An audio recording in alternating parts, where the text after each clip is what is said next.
সুপ্ৰভাত প্ৰিয় দৰ্শক মণ্ডলী আজি ৰাতিপুৱা 6 বজাতে গা পা ধুই ৰেডি হ'লো গুৱাহাটী ইউনিভাৰ্চিটিলৈ যাব আজি এক্সাম ডিউটি আছে মোৰ কিন্তু মই ঘৰত আছিলোঁ কাৰণে 6 বজাতে উঠি গা পা ধুব লগা হ'ল এই ঠাণ্ডা পৰিৱেশত বাই বাই তেতিয়াহ'লে ঘৰৰ পৰা অহাৰ পৰিৱেশ ঠাণ্ডা পৰিছে বৰকৈ কঁপি আছোঁ এয়া কাচিয়লি ৰ'দৰ পোহৰে মোক কৈছে তই সোনকালে যা আকৌ আহিবি গাঁৱলৈ এই গাঁৱৰ পৰিৱেশ লখিমী কাদৰী ঘৰলৈকে লৈ গৈছে যদিও ধুনীয়া পৰিৱেশ হৈ আছে পথাৰৰ তাৰপিছতে আজি কিন্তু বাছৰ পৰিৱেশটো অকণমান কম হ'ব কিয়নো আজি আমাৰ অদলবাৰীৰ ফালে আহিব হিমন্ত বিশ্ব শৰ্মা অৰ্থাৎ মামা সেয়েহে জাপ মাৰি বাছত উঠিলোঁ কোনো পদ্যাখন চিট পালোঁ এয়া মোৰ পৰিৱেশটো দেখিছে নহয় ঠাণ্ডাতে একেবাৰে চব আড়াল দি লৈছোঁ তাৰপিছতে জালুকবাৰীত নামি উঠি মই জিউৰ বাছত উঠি ল'লোঁ মানে জিউৰ বাছখন পালোঁ লগে লগে বেগটো দাঙিব লগা নহ'ল চুলিখিনি চিধা কৰিব ট্ৰাই কৰিছোঁ চিধা নহয়হে নহয় পচ খাই গৈছে কাপোৰৰ ভাজত পিছত ডিপাৰ্টমেণ্ট পালোঁ বাছখনে মোক নমাই দি তেওঁলোক গুচি গ'ল মানে বাছখনৰ পৰা মই নামিলোঁ দেই বাছখনে মোক নমাই দিয়া নাই এয়া আহি পালোঁ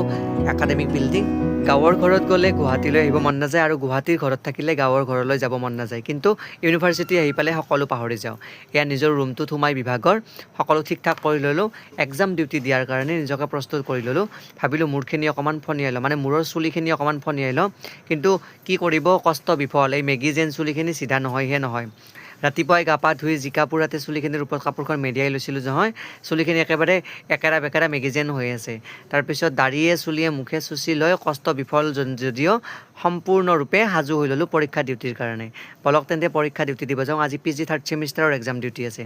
এক্সাম ডিউটিৰ 2.5 ঘণ্টা হৈ যোৱাৰ পিছত আমাক চাহ ব্ৰেক দিলে চাহ পানী খাই লৈ উঠি বহি চহি সামৰি উঠি চব ছাবমিট কৰি আহিলোঁ ইউনিভাৰ্চিটিত চলি থকা গ্ৰন্থমেলা চাবলৈ অৰ্থাৎ বুক ফেয়াৰ চলি আছে কিন্তু বুক ফেয়াৰত বহু উপযুক্ত কিতাপ আহিছে যদিও মই ঠিক প্ৰয়োজনীয় কিতাপ ইমানখিনি নাপালোঁ যদিও কিবা কিবি ক্ৰয় কৰি লৈ আহিলোঁ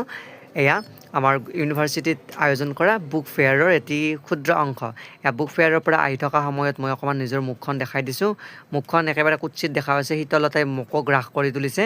এয়া BKB হল আৰু আইডল বিল্ডিঙৰ কাষতে হৈছে আমাৰ গ্ৰন্থমেলাখন হয়তো আজি সম্পূৰ্ণ শেষ হৈ গ'ল কিজানি সম্পূৰ্ণ কাৰ্যসূচী আজি সামৰণি পৰা বুলি মই শুনিছিলোঁ 10 তাৰিখৰ পৰা 12 তাৰিখলৈকেহে এই কাৰ্যসূচী লোৱা হৈছিলে তাৰপিছতে মই খোজকাঢ়ি আহি থাকোঁতে দেখাই দিলোঁ এহিতে লঠঙা কৰা আমাৰ বিশ্ববিদ্যালয়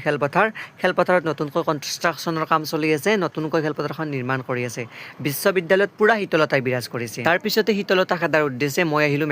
মেঘালীত আহি একাপ গাখীৰ দিয়া চাহ ল'লোঁ থকথকীয়া গাখীৰ দিয়া চাহ লৈ জুবিনদাৰ মায়াবিনী ৰাতিৰ বুকুৰ মাজতে নিজকে আবদ্ধ কৰি পেলালোঁ আৰু সুৰত নিমগ্ন হ'লোঁ এয়া আমাৰ বিশ্ববিদ্যালয়ৰ ৰাতিৰ পৰিৱেশ মানে সন্ধিয়াৰ পৰিৱেশ সন্ধিয়া একেবাৰে বিশ্ববিদ্যালয় ৰঙীন হৈ উঠে জাকত জিলিকা হৈ উঠে এয়া বিশ্ববিদ্যালয়ৰ বাছখনত জাপ মাৰি উঠিলোঁ 5 বজাৰ বাছখনত উঠি মই ঘৰলৈ উভতি আহিলোঁ ভাল লাগিলে লাইক কমেণ্ট শ্বেয়াৰ কৰিব